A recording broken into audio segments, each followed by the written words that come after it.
Agora sim, bom dia a todos. Queria dizer da minha satisfação de estar aqui com vocês nessa manhã de sábado e dizer que nós estamos falando sobre crimes contra a pessoa. Nas aulas passadas, para quem perdeu, nós falamos de homicídio, falamos de auxílio ao suicídio e falamos de induzimento, instigação e auxílio ao suicídio, e falamos do infanticídio. E hoje, dando continuidade, nós vamos falar do aborto. Meu nome é Franklin Lobato Prado. Atualizem aí os dados de vocês. Eu sou promotor de justiça, sou especialista em Direito Penal e Processo Penal pela Estácio de Sá, mestre em Ciências Jurídico-Políticas pela Universidade de Coimbra e doutor pela Universidade de Salamanca, na Espanha, tá? Vamos começar então falando do aborto, ok? Então, gente, esse material nós disponibilizamos e o conceito, segundo o CAPES do aborto, seria: considera-se aborto a interrupção da gravidez com a consequente destruição do produto da concepção. Quando nós falamos de homicídio, nós explicamos para vocês que o homicídio, na verdade, é a eliminação da vida de uma pessoa por outra. E isso se diferencia do aborto, por exemplo, porque no aborto nós estamos fazendo a eliminação do produto da concepção. Se for o ato for praticado durante o parto, logo após, em estado puerperal, será infanticídio. Se for praticado com a consequente interrupção da gravidez, será o aborto. E a vida extrauterina, se não for durante o parto ou logo após, será o homicídio. Se o crime é praticado contra a mulher por razões de gênero, será o feminicídio.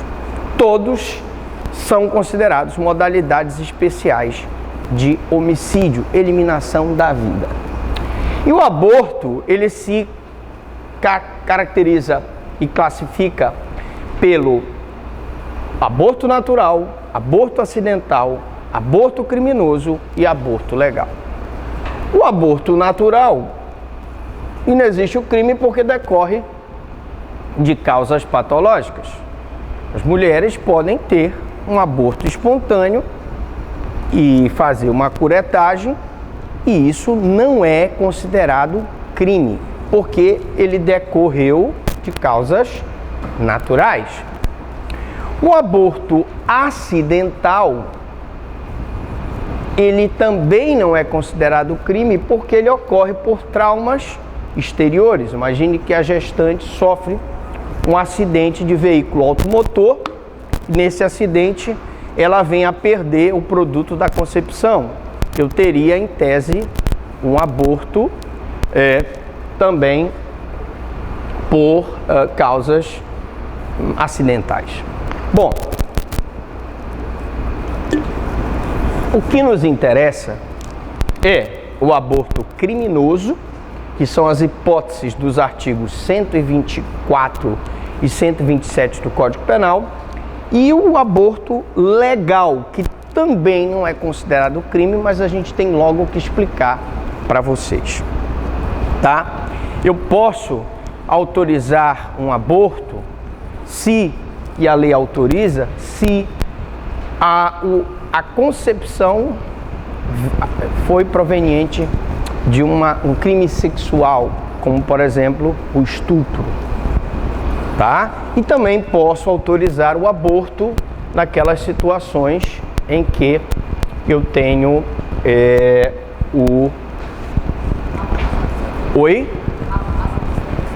Calma, vamos falar dessa questão da má formação do cérebro também.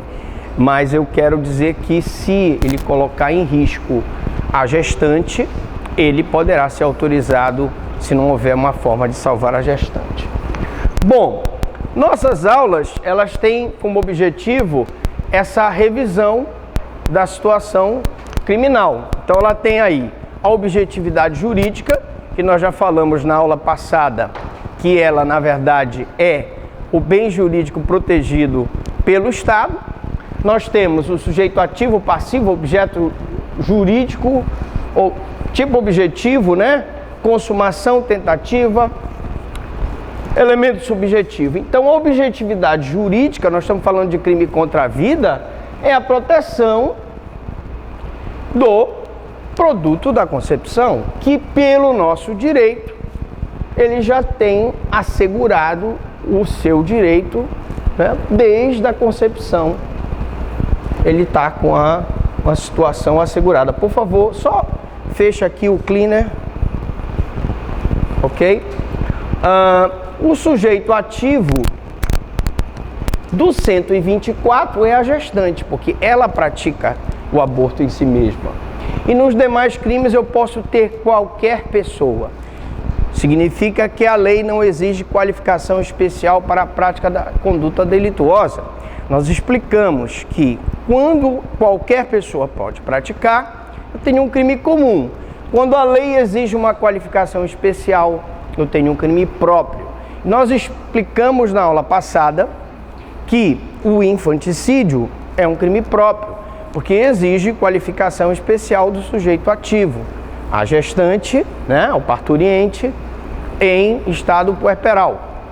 E também explicamos na aula passada que as circunstâncias de caráter pessoal não se comunicam, salvo quando forem elementares do crime.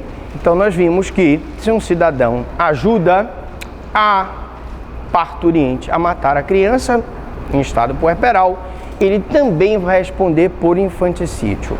Todavia, você pode dizer, mas Dr. Franklin, ele não está em estado puerperal, mas as circunstâncias de caráter pessoal não se comunicam, salvo quando forem elementares do crime.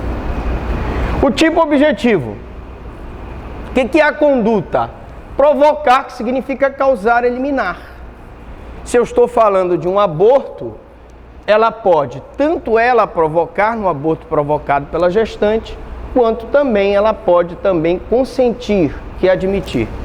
Eu pediria para as nossas colegas, por favor, que prestassem atenção aí na aula e deixassem para comentar do trabalho depois, até porque tem um prazo para entregar o trabalho. O tipo subjetivo é o dolo, que é a consciência do fato e a vontade de produzir o resultado. Esse dolo pode ser direto, quando a ação é direcionada ao fim naturalístico, ou eventual, quando o sujeito assume o risco de produzir o resultado morte do produto da concepção, tá? Não existe no aborto forma culposa. Atenção, não existe aborto culposo.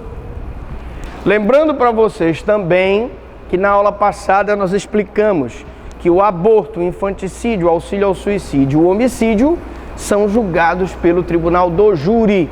Portanto, se eu tenho uma clínica abortiva, uma mulher que aborta ou alguém que ajuda a mulher a abortar,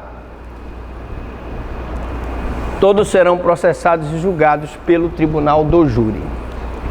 A tentativa, eu posso ter uma tentativa quando iniciada a execução de manobras abortivas, não se consuma por circunstâncias alheias à vontade do agente, tá bem? Aí eu tenho que fazer a divisão. Primeiro, vamos falar do aborto provocado pela gestante ou com seu consentimento, em que o sujeito ativo é a própria gestante. Ele se chama de crime de mão própria. Por quê? Porque os crimes de mão próprias são aqueles que são praticados pelo sujeito ativo em pessoa e cuja delegação da prática delituosa não pode haver. Então se chama de um crime de mão própria.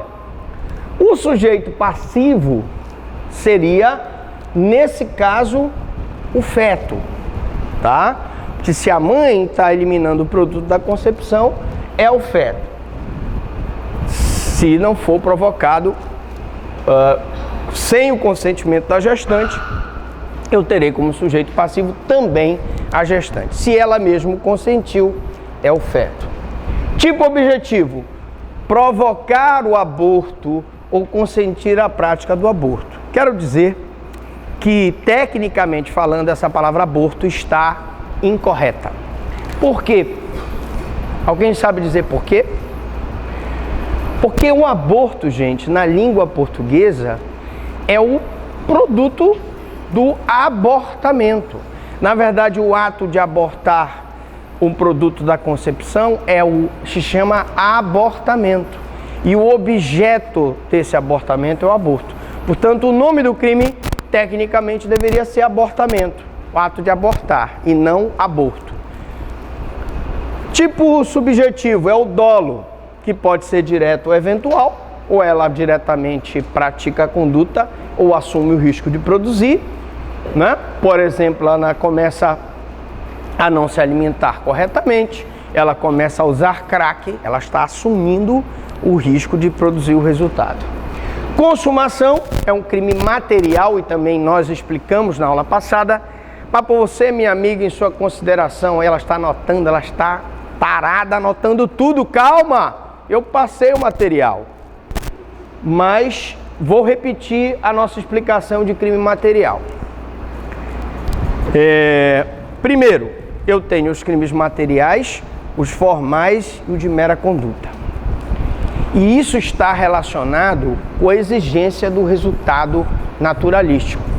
Nos crimes materiais, a lei descreve o resultado naturalístico, mas não exige o resultado naturalístico.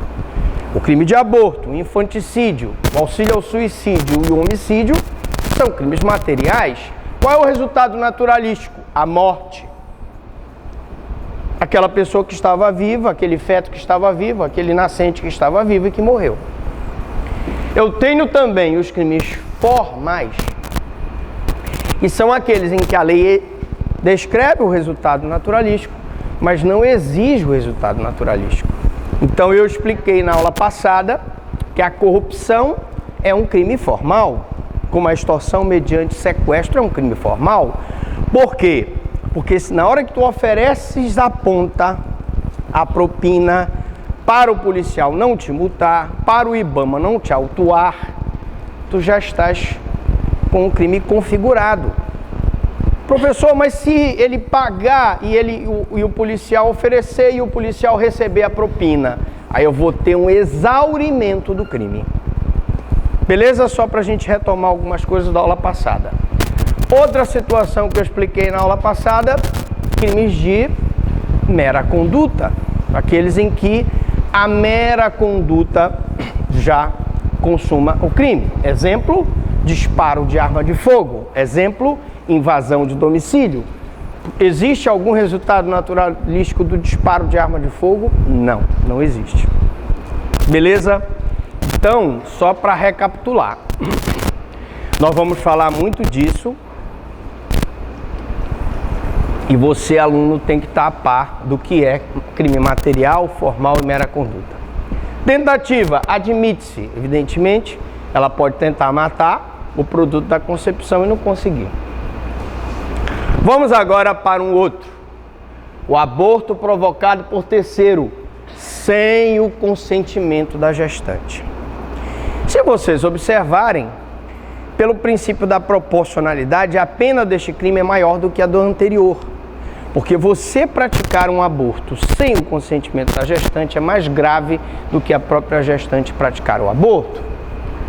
Então, o sujeito ativo é qualquer pessoa, pode ser um médico, pode ser enfermeira, pode ser o companheiro dela.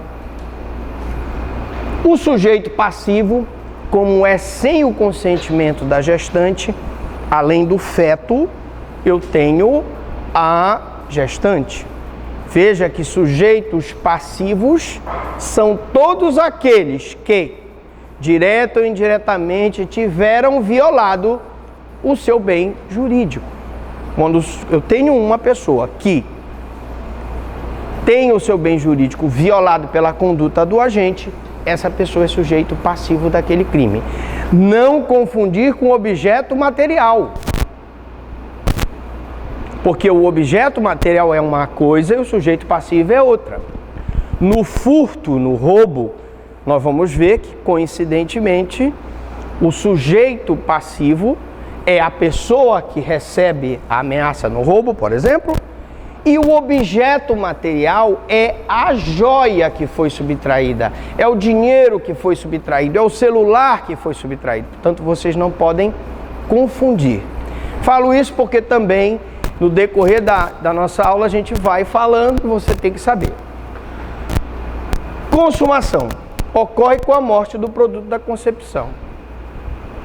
Nós vamos falar daqui a pouco sobre a morte da gestante, lesão corporal, etc. Tentativa. Eu posso ter a tentativa quando, por exemplo, 2 agentes seguram a gestante à força para administrar medicamento abortivo ou fazer uma curetagem e são impedidos antes que haja a conduta delituosa. Vamos para o aborto provocado por terceiro, com consentimento da gestante.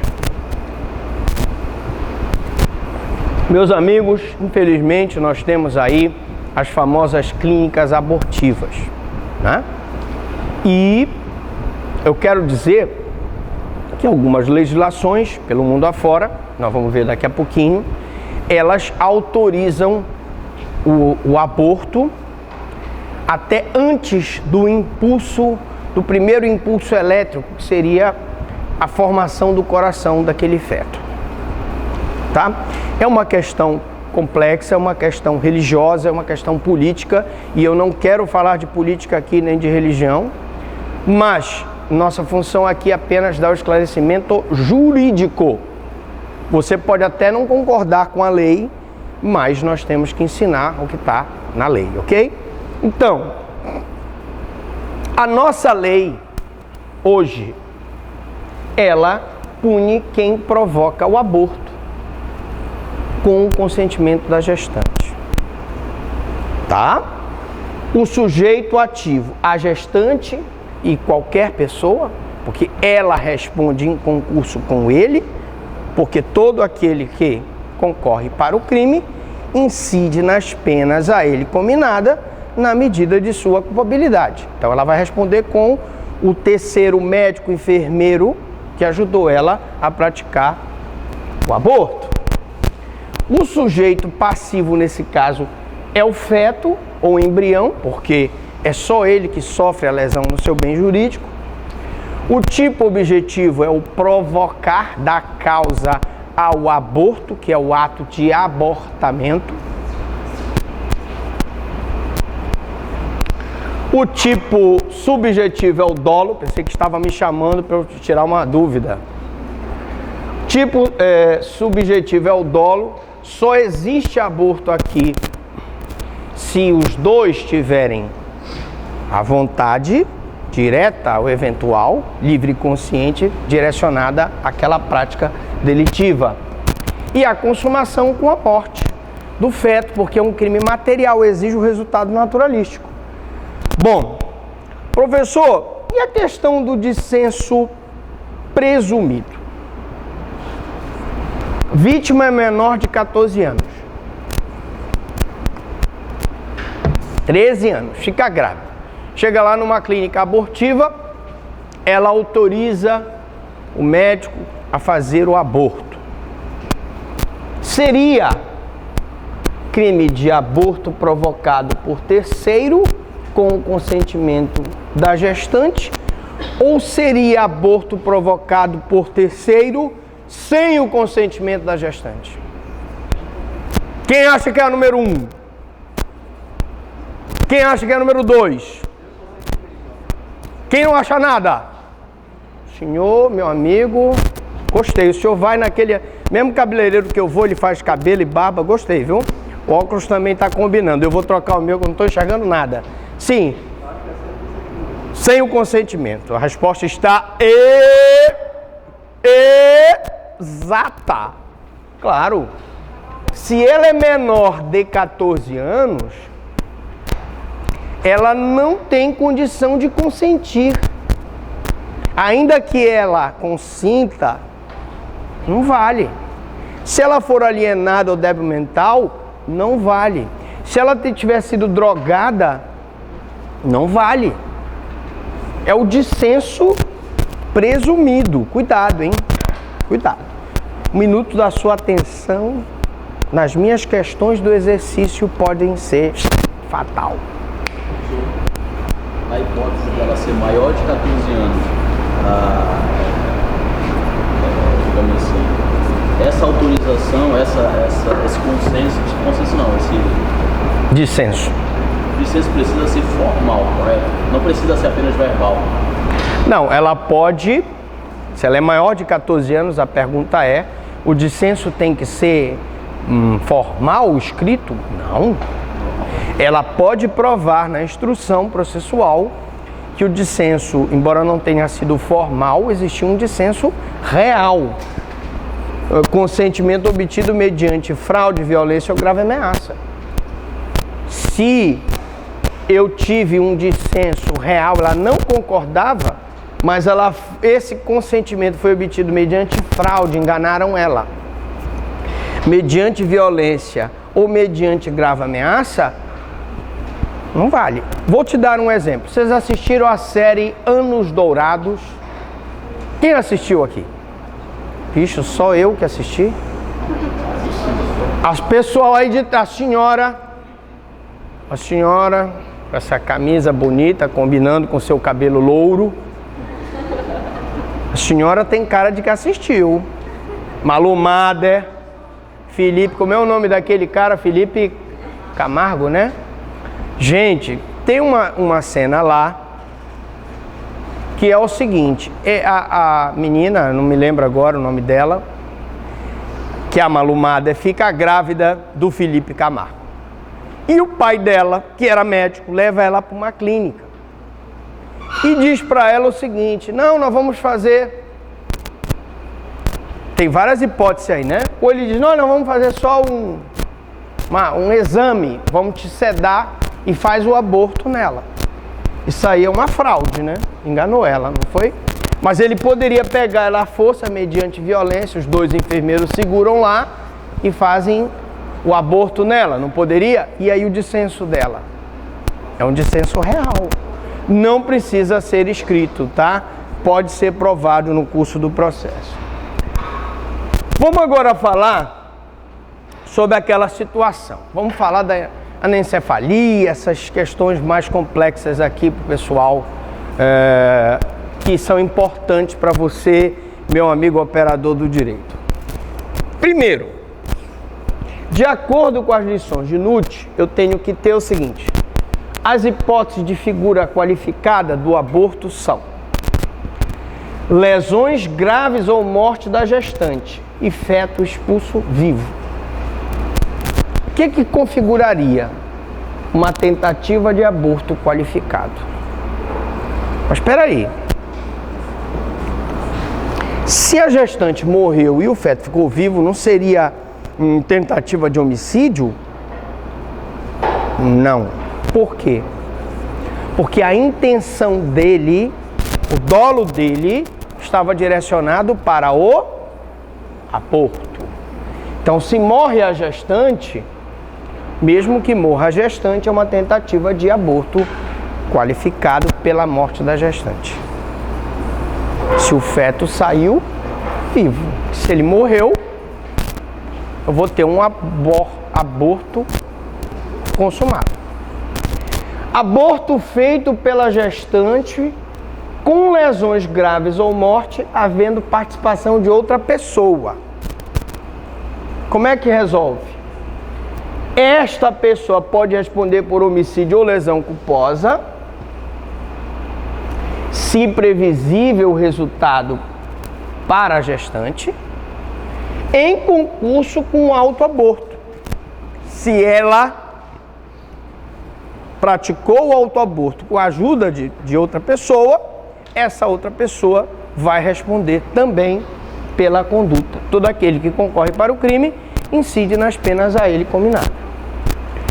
Crimes qualificados pelo resultado: morte ou lesão corporal. Eu tenho uma hipótese em que o resultado mais grave qualifica o originalmente desejado. Quando o acontecido vai além do querido, tá? Então, Entende a doutrina e jurisprudência majoritárias que as lesões e a morte só podem decorrer de culpa do agente, constituindo, pois, a forma préter-dolosa, ou seja, ele responde por dolo no antecedente e culpa no consequente, porque para o resultado consequente ele não tinha o dolo direto nem eventual. Mas, professor Franklin, se ele tivesse o dolo direto e eventual, na verdade ele sabia pela situação da gestante, já era obesa, um diabético, não sei o quê. Se ele fizesse um aborto naquelas situações, ele ia produzir a morte dela e ele queria, ou assumir o risco. Aí ele responde. O que eu estou dizendo para vocês é que normalmente, nessas situações em que há uma qualificadora pelo resultado, lesão corporal ou morte da gestante, eu vou ter um crime préter-doloso, porque ele tinha dolo no antecedente e culpa no subsequente. Mas, porém, todavia, contudo, no entanto, entretanto, se ele tinha dolo direto ou eventual no resultado posterior, consequente, ele assume também por dolo. Vai responder pelos dois crimes: aborto, havendo a morte do produto da concepção, e também vamos ter a... Obrigado. O pessoal da técnica. Obrigado pelo apoio aí, o nosso colega aí que está manejando. Bom, entenderam isso? Isso é importantíssimo, porque na questão você pode acertar ou errar. Aborto legal. Todo mundo entendendo aí? Veja como ela está desesperada, ela anota tudo. Esse material, para quem não pegou, está disponível, tá? Vamos colocar também no Aula Fixe lá, gratuitamente para todo mundo. Aborto legal, artigo 128 do Código Penal. Vamos ver o que o Delmanto... É só para não dizer assim, poxa, o professor só coloca o Capês, o Mirabete, não coloca Delmanto, Nútil. Vamos variar um pouquinho. O que o Delmanto diz aqui? Duas situações que o legislador autoriza a prática do aborto. Eu tenho um aborto necessário terapêutico, que é o inciso 1, que ocorre quando não há outro meio de salvar a vida da gestante. Tá? Então eu tenho: ocorre perigo para a vida ou para a gestante. 2, inexistência de outro meio para salvar a sua vida. Nesse caso, quando eu não tenho outra forma de resolver, eu tenho que praticar o aborto legal. Se eu não praticar, ela vai morrer. Tá certo? Mas, repito, perigo para a gestante e não tiver outro meio. Número 2, o aborto sentimental, que é aquele que é praticado, trata-se também de aborto denominado ético ou humanitário, que leva em consideração a saúde psíquica, quando a gravidez é proveniente de estupro e quando há um prévio consentimento da gestante ou do seu representante legal, caso ela seja menor, alienada ou débil mental. Por não.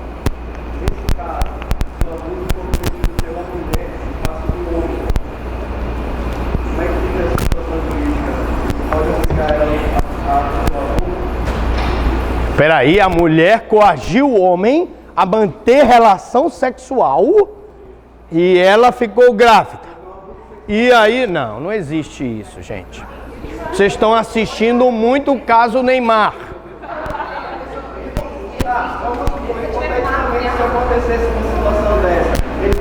Eu quero só te dizer que não há previsão legal, gente. O que a lei não prevê e não dá uma interpretação extensiva ou analogia em bonam partem, eu não posso inventar uma história. Imagine que um homem force uma mulher a manter relação sexual com ele. Perdão, a mulher força o homem a manter. E ele forçado. É meio estranho, né? Mas pode acontecer? Pode. Hein? Isso. Tá bom. Aí ele pega, ele pode obrigar ela a abortar a criança? Gente, não existe a previsão legal. As duas hipóteses, gente, de previsão legal é só a letra A e a letra B, não existe outra. Agora, nós temos outras hipóteses de aborto não previsto pelo Código Penal. Por exemplo, nós temos o aborto